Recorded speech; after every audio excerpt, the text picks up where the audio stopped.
like a plane in your face. Connor has the puck. And a great shot. One to Rebecca. Rebecca score.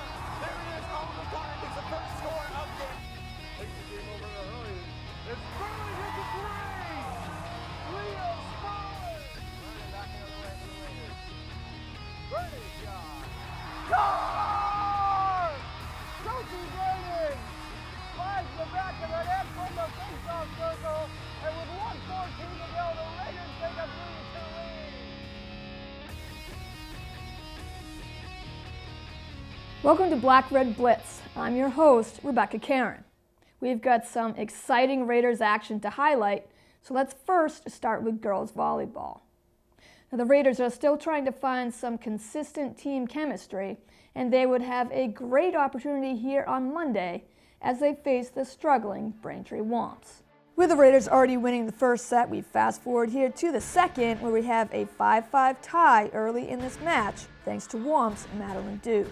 But with 3 serves in a row that goes Wellesley's way, those aces give Raiders a 9-6 advantage. Later, Lily Malik's stuff cannot be met back by Caroline Talbot, making it 13-7 Raiders. And after Womps come out of a timeout down 14-7, they do get 2 quick points back. Good news for Womps, they cut it to 14-9. Bad news, as Raiders get back the possession, Lily Malik controls the serves. And 8 straight serves all go to Raiders for more points. And it's 22-9 Wellesley before Braintree can finally stop this Raiders run here. But by then, this is a Wellesley lead the Raiders aren't going to give up. And even though there were multiple ties early on, it quickly became one-sided in this second match. Wellesley takes the second set here, 25-12, easily lead 2-0. So with a possible Wellesley sweep looking to happen, Womps bring it in this third, with key points by Grace Reynolds and an ace thanks to Rose McKinney. Once again, it's an early 5-5 tie. Later though, as the Raiders hold a 2-point edge, Francesca Curtin sets and Lily Malik finishes. But that Raider lead quickly disappears as Womps stick around here, and Kristen Maldero's ace helps keep it Braintree possession. And after another point here goes to Braintree, it's the Raiders this time who have to call a timeout, as we are once again tied up here, 14-14.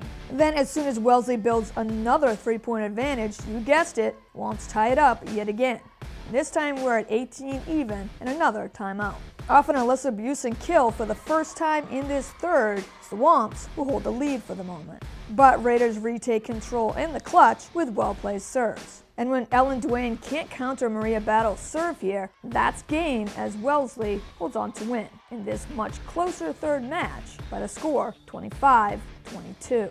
That would be a great 3-0 sweep for the Raiders on Monday. But we're not done yet, as the Raiders would have home games on back-to-back days. So right back here on Tuesday, would the Raiders sweep their next opponent, the Brookline Warriors? Well, let's find out as we head to the opening set. Brookline would come in here, and early on, you can see it'll be a little tougher match here against the Warriors, as one of their offensive leaders, Olivia Brown, lays down this resounding kill to get things started in the opening match. And the points continue to favor Brookline here in the early going, holding a 6-4 advantage and looking for more. But quickly, Raiders tie it back up, and Lily Malik, perfect timing, lays down the spike and tying point. Then in the dig, set, spike, and repeat mode, the Raiders quickly add to their lead, making it a 10-6 Wellesley advantage. That helps spark an offensive momentum for the Raiders as they build an even more comfortable lead here, 19-10, which forces the Warriors to have to call a timeout. Any kind of run Brookline looks to make deeper in this first, Lily Malik keeps taking charge with spikes and key aces. And still holding the 7-point edge, Katie Jones then on this kill here would help keep it all Raiders the rest of this opening set. Maria Battle's serve right here stays just in bounds for that deciding 25th point. 25-13 as the first goes to Wellesley. Fast forward to the third, Brookline at the losing end both times in the first 2 sets look to avoid the sweep, and in the opening minutes lead 7-5. Then a great back and forth exchange here ends up going Warriors' way when Olivia Brown again commands the kill here. And that gives Brookline a 14-10 edge. But Katie Jones provides the answer here for Wellesley once again for a much needed point. And just for Jones to repeat the same great play in back-to-back points for the Raiders. The deficit now stands at only 1, 14-13.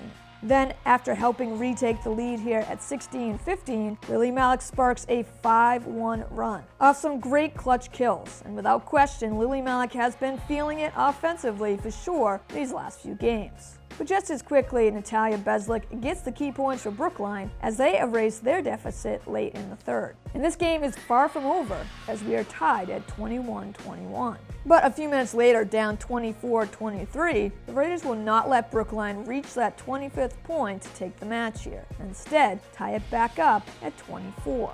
So this third won't be determined by which team gets to 25 first, so we have to go deeper into this exciting match to find out who comes out on top. And it's the Raiders that get that deciding point right here, as they would have to fight all the way to 28 to take a 28-25 set win. And so in the end, Wellesley does get back-to-back victories by way of the sweep. So while girls volleyball took care of Brookline on Tuesday, it would be a much tougher challenge for girls soccer, with the Warriors coming in, sitting atop the Carry Division in first place, unbeaten and in control. Opponents who have faced them so far this season have scored only once. So as Wellesley seems to face one test after another in their schedule, can this Raider team ever catch a break? So we head to this opening half, and Brookline is quickly frustrated by the Raiders' defense. And as we go deeper into this first, Warriors have yet to score, something they're probably not used to, as they have dominated their opponents in every win so far. What's great to see here is Wellesley as a team does not seem intimidated at all by the fact that Warriors goalie Sophia McLean has only let one shot through in her first 6 starts, and the Raiders go right to the net. Not finding results just yet though, it's a scoreless tie until the 16th minute when Madeline Nagler with speed breaks free and drives her shot, finding right corner net, and Warriors hold a 1-goal edge. Later, Fiona Lobin running upfield looks to have that edge, but solid hustle and even better defense by Abby Silverstein prevents Lobin from putting another goal on the scoreboard. And so, we remain 1-0 Brookline. That defensive play creates a Warriors corner, but freshman goalie Mackenzie O'Neill, making more and more clutch shots, denies another one here, as Elizabeth Dumas has a point-blank chance, but it's stuffed by O'Neill. Brookline comes away with nothing. It's a frustrating call here for the Raiders deep in Warriors' end. Elizabeth Dumas cuts right as Allison Witt defends left. Dumas trips over Witt's leg. Refs blow the whistle. Witt isn't happy as it's a penalty shot, and Dumas gets that one-on-one advantage that is hard for any goalie to deny. So with just a few minutes to spare in this competitive first, Elizabeth Dumas doesn't miss and adds to the Warriors' lead 2-0. Quickly, with just seconds to spare though, Allison Witt looks for the quick answer on this free kick. It's on target, but Olivia Francis, JoJo Kennedy, and Maya Leshley all go for the loose rebound, and the ball gets kicked out wide left. And that's a tough one to take as we now head into the second half. The Raiders are down 2-0. And so right away, Emily Rybat would make a Raiders comeback that much more difficult as she scores in the opening minutes of this second, giving Warriors a 3-goal advantage. But just because the Raiders are facing a deficit in this game doesn't mean they are going to stop testing McLean in net and not giving up the few scoring chances they were given in this game. In a race to the ball, Caitlin Tchaikovsky looks to win that battle but gets the elbow in push by Ella Kitterman, making Tchaikovsky land into the corner flag marker. Hoping for a corner shot though, Raiders and Tchaikovsky don't get that call. And that's just the type of game you have here, as the effort is there, but the results aren't showing up on the scoreboard yet. That team effort would pay off here, and the Raiders get awarded their own one-on-one penalty kick. And Julia Francis buries this one easily past Sophia McLean. Wellesley erases that 0 on the scoreboard in this final frame. But it's still an uphill battle to climb, now down 4-1. So when all is said and done, Wellesley loses another tough game here at home by the final 4-1 Brookline. Well, the Bay State Conference is one of the toughest leagues in the state. That's for sure. And standing atop the Herget Division would be Wellesley's rivals, the Natick Redhawks. And so right back here at Sprague on Thursday, girls soccer would have to face a Redhawks team that is unbeaten and haven't allowed any goals. Yikes. So standing in at 1-4-1, the Raiders certainly don't play like a team deserving of that record. It's a battle year after year for girls soccer in this Herget division, as there are so many teams loaded with talent, fighting for that top spot in the highly competitive Bay State Conference. nobody said it would be easy. So here we are in the first half, and Red Hawks would challenge the Raiders defense right away. When Sheila McQuillan breaks a scoreless tie right here as she breaks free from the Raiders defense and nets it right corner for a Natick 1-goal advantage. Then Alex Campana lets it fly and makes it 2-0 Red Hawks, forcing a Wellesley timeout. Later though, Wellesley now faces a 3-goal deficit, but they continue to work hard defensively as a team. And behind Mackenzie O'Neill and net, the Raiders look to hold Natick to those 3 goals. On the other end, offensively, the Raiders get very few chances in this game. A corner net try here for Julia Francis is denied by Ashley Bianco.